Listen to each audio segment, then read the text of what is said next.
Okie dokie. If you're here to see how to install a shutoff valve, a PEX shutoff valve, to be specific, well, you're in the right spot. First thing is, I've actually went out to the water meter and shut the water meter off out here.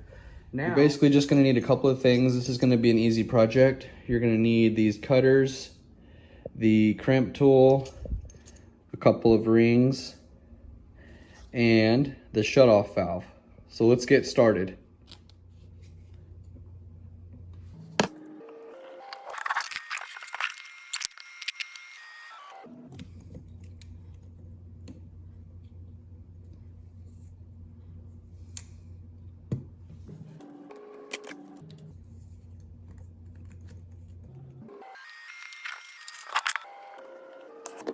Rings, you want to make sure they're not way up here and they're not too far down low or cockeyed.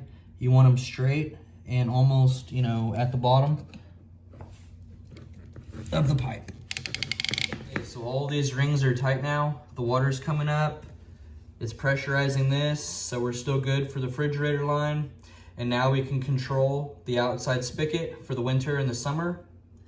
And if you're curious on how to hook up the outside spigot, well, I'm about to drill a hole for it right now and continue that project if you want to follow me to my next video. So go check that out. Like this video if it's helpful in any way, and subscribe to my channel if you like home improvement videos. See you next time.